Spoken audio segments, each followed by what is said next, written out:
Josh Allen is taking the silver medal. For context here, the guy ahead of him has been to 4 Super Bowls, won 3. The guy below him went to a Super Bowl. The guy below him, Lamar Jackson, has 2 MVPs. The guy below him, Matthew Stafford, won a Super Bowl. The guy before, underneath him, has actually never won a playoff game. But regardless, Josh Allen is in at 2. Is this too high? No, I don't think it's. I think you can argue it for sure. Look, Joe Burrow kind of last year was unanimously, or not unanimously, but largely viewed as the second best. He's hurt too much. Now, if he gets through this year, 16, 17 games, and plays in the playoffs and all that, fine. But right now, he's hurt too much. So I have no problem putting Josh Allen ahead of him. Okay. My argument would be this, and I'm not going to argue it too strongly, but I think you can make an argument that Lamar Jackson should be number 2, and here it is. 2 MVPs to 0, and we're not talking about ancient history. We're talking about last year. Yeah, he was the MVP, all right? He's never had a receiver like Stephon Diggs, right? Josh Allen has had one of the top receivers for the bulk of his career, and Lamar has never had that. Lamar is as accurate. I mean, their accuracy is similar with both of them. Lamar, I would say, maybe some will disagree, he's the better runner.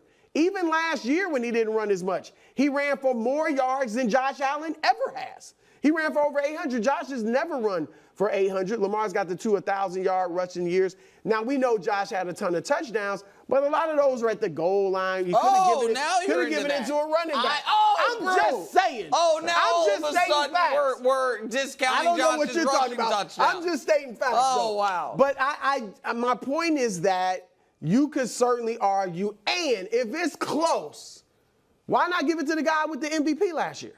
So I think you could have put Lamar. Yeah, I'll tell you why they didn't give it to the guy with the MVP last year. Because the last time we saw him play, he looked entirely out of sorts. Here's the thing. Now, I understand that Fewer there was turnovers an odd. than Josh. There was a interesting internet back and forth seemingly between me and Lamar, but. There is no ill will, and he even stated as much in a later tweet after he sent a funny gif of a monkey with a long nose. That's fine. It happens. It was all in good fun. I really like and root for Lamar. But as I said, which spurred that interaction, which I will say here is, if every year of your career, your worst game of the season is your last game of the season and it's a playoff game, that is going to be hard. Forget being the second best quarterback in football. I would be lying if I said I would rather have Lamar than C.J. Stroud. I wouldn't. I would rather have Lamar than Matt Stafford. I wouldn't. Well, you'd rather have C.J. Stroud than Lamar? Yes. We saw them play against each other. I understand, but Twice. I understand that. So like I said, you might disagree.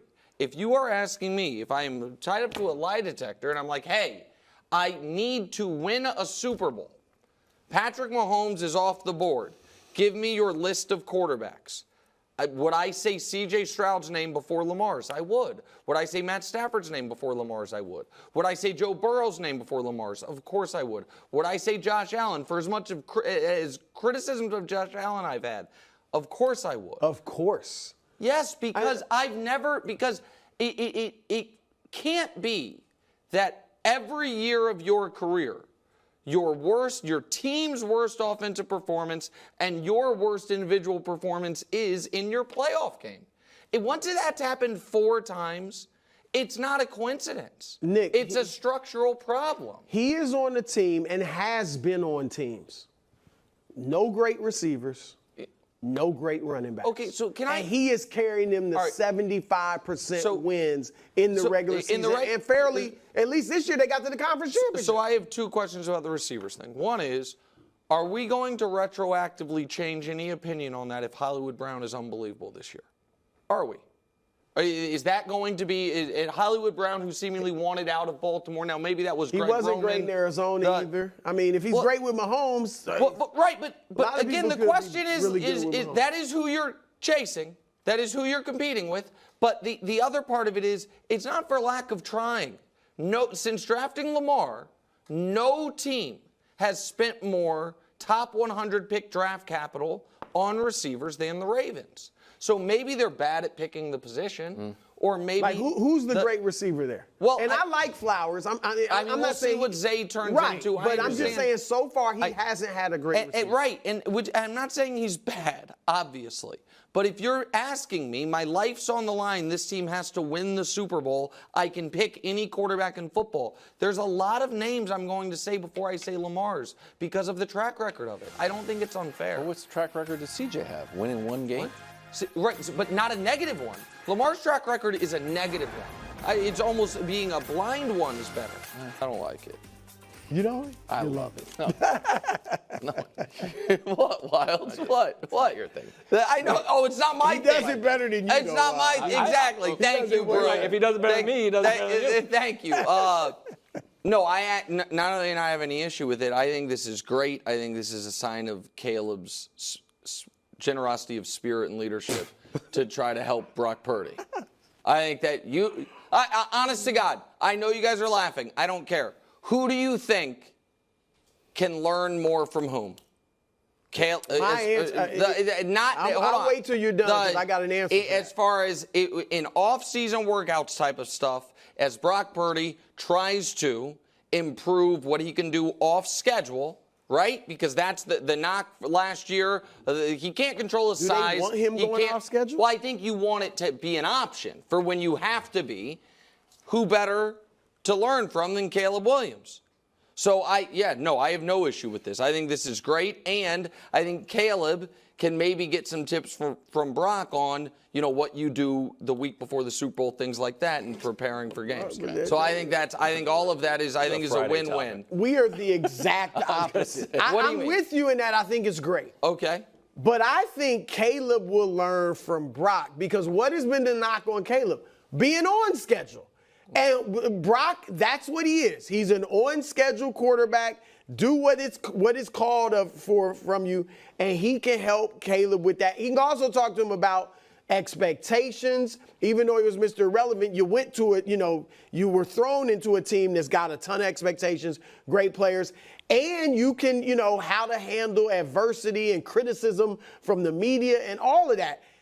I don't think, and this is not a knock on Caleb, I don't think there's much Brock can learn from him because I don't think he can't learn the stuff that Caleb does. Like Caleb is just way more athletic, and that off-schedule stuff, Brock's not going to be able to do that stuff. You don't think he could incorporate he can add some a little, of it? I mean, but he's done a few things. Can't. Yeah, he's not like a statue. But I'm just saying, he will never do the things that Caleb does as far as running around the field and all that. He can't learn that athleticism. No, but I think I do think flip. that he can. There are parts of what Caleb does on the move isn't because he's a 10 out of 10 athlete. Mm-hmm. Part of it is you could just be, and I actually think Brock, for a guy his size, is an above-average athlete. I think we saw that in the playoffs more than we saw in the regular season of his ability to do. He did some things off schedule. Exactly right. But I happen to think with Bruce, fair criticism of the right side of the Niners offensive line, with Trent Williams being one of the oldest starting tackles in the league, the ability to make more positive plays when things aren't perfect is something, if Brock Purdy is going to have similar success as he did last year, I don't expect it to be as picture perfect most of the time. So I think that's a win-win. I'm not being a smart aleck here, and I do think that being thrust into being the leader and quarterback of the team very young, Brock Purdy obviously has real experience on that. I think Caleb can learn from him in that. Okay, sure. Nick was surprisingly nice in that segment. I was just... you think he's real about it? Yeah. Or just, I'm just being... He's still trying to recover from the A-ball. Trying to be extra nice. Thanks for watching. Subscribe here to get more from the show and to check out clips from other shows on FS1.